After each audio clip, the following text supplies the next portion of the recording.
Bonjour, je m'appelle Octave de Brouwer, je suis docteur en économie et je vais vous présenter aujourd'hui une étude que nous avons réalisée avec le professeur Togerov. Dans cette étude, nous avons analysé l'effet d'un report de l'âge d'éligibilité au programme de chômage avec complément d'entreprise sur l'emploi des travailleurs âgés, mais également sur les sorties via d'autres programmes de la sécurité sociale. Nos résultats montrent qu'environ 2/3 de la diminution du nombre de jours passés dans ce régime s'est traduit par une augmentation du nombre de jours travaillés, avec toutefois des effets significatifs sur l'assurance maladie-invalidité.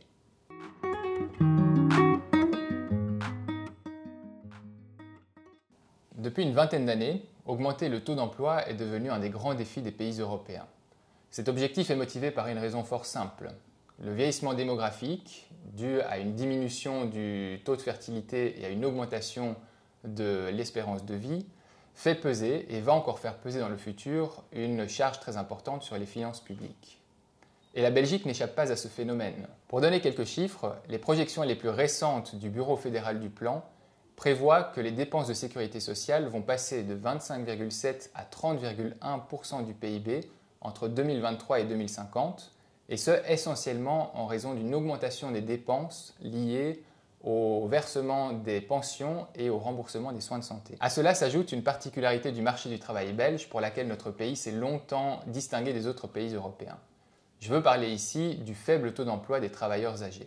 En effet, en 2005, le taux d'emploi des 55-64 ans s'élevait à seulement 32%, soit 10 points de pourcentage de moins que dans le reste de l'Union européenne. Heureusement, depuis lors, le taux d'emploi des seniors s'est nettement amélioré.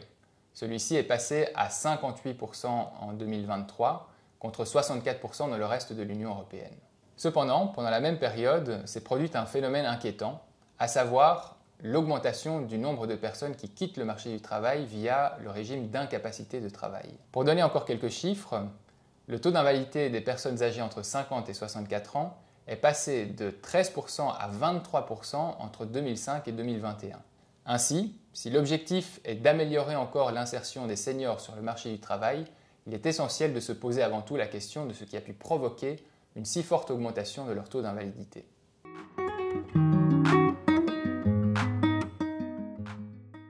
Notre étude s'est penchée sur un régime particulier au sein de l'assurance chômage, appelé chômage avec complément d'entreprise. Nous avons mesuré l'effet d'une augmentation de l'âge d'éligibilité à ce régime, de 58 à 60 ans, sur le nombre de jours travaillés, ainsi que le nombre de jours passés dans d'autres régimes de la sécurité sociale, en particulier l'incapacité de travail, le créditant et le chômage. En deux mots, le régime de chômage avec complément d'entreprise permet à tout travailleur licencié au-delà d'une certaine limite d'âge et ayant travaillé suffisamment longtemps de bénéficier d'un complément de revenus payé par son ex-employeur, et ce jusqu'à l'âge légal de la retraite. D'une part, il donnait la possibilité à certains travailleurs de quitter le marché du travail de façon anticipée tout en gardant une bonne partie de leurs revenus. D'autre part, il permettait aux employeurs de se séparer d'une partie de leurs travailleurs âgés, considérés à tort ou à raison comme ayant un coût trop important par rapport à leur productivité. Oui, mais cela au détriment des finances publiques et donc indirectement de l'ensemble des travailleurs via des cotisations sociales plus élevées. Ainsi, depuis le début des années 2000, des réformes successives ont graduellement durci les conditions d'accès à ce régime et en ont réduit l'attractivité pour les travailleurs comme pour les employeurs. Entre 2005 et 2023, le nombre de bénéficiaires de ce régime est passé de 120 000 à seulement 16 000 individus.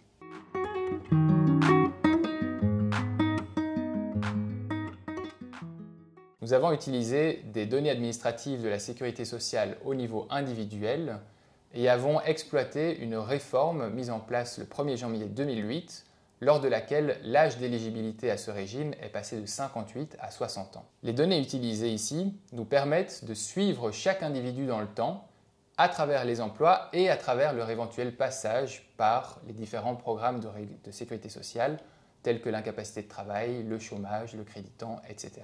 Nous avons mesuré l'effet causal de cette réforme en analysant les trajectoires des individus entre 58 et 60 ans et en utilisant une méthode économétrique appelée méthode de différence en différence. Celle-ci consiste à comparer les variables étudiées, nombre de jours en incapacité de travail, nombre de jours en emploi, etc., pour différentes tranches d'âge et différentes cohortes.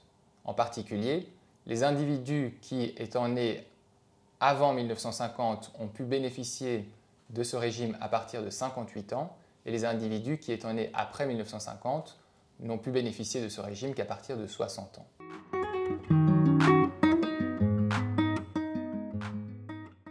On observe qu'environ 2/3 de la diminution du nombre de jours passés dans ce régime s'est traduite par une augmentation du nombre de jours travaillés. Cet effet est dû essentiellement au fait qu'un report de l'âge d'éligibilité à ce régime mène les individus à travailler plus longtemps chez le même employeur. On observe également que les effets positifs sur l'emploi diffèrent fortement selon les travailleurs, avec des effets plus importants pour les employés et les hauts salaires. Ensuite, on observe également qu'une part significative du report de l'âge d'éligibilité se traduit par une augmentation du nombre de jours passés en incapacité de travail, en particulier chez les femmes, pour lesquelles environ 15% de la réduction du nombre de jours passés dans ce régime se traduit par une augmentation du nombre de jours en incapacité de travail.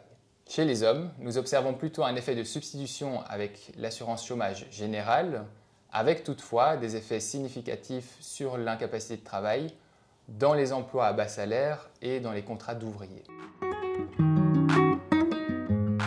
En termes de recommandations politiques, les économistes insistent sur le fait qu'une augmentation substantielle du taux d'emploi chez les travailleurs âgés ne peut s'obtenir qu'à travers un mix de politiques d'offres et de demandes de travail. Ainsi, toute réforme visant à limiter l'accès ou l'attractivité de régimes de sortie anticipée du marché du travail devrait être accompagnée de réformes visant à augmenter la demande pour les travailleurs âgés. Il faudra donc s'attaquer aux causes de la faible demande de travailleurs âgés sur le marché du travail, à savoir d'une part la discrimination auquel les travailleurs âgés font face, et d'autre part l'écart positif entre le salaire et la productivité à partir de l'âge de 55 ans. Il faut donc miser d'une part sur l'amélioration de l'image des travailleurs âgés parmi les employeurs, ainsi que sur différents mécanismes de soutien à l'emploi, dont la plupart existent déjà mais pourraient être renforcés, tels que des politiques de promotion et de formation des travailleurs âgés, ainsi que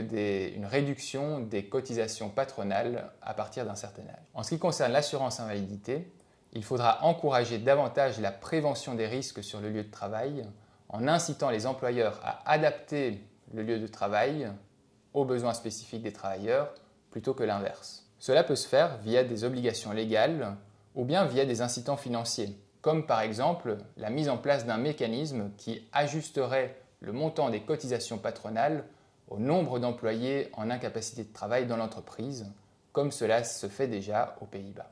Si vous voulez en savoir plus, notre étude complète est disponible sur le site internet du DULBA. À bientôt.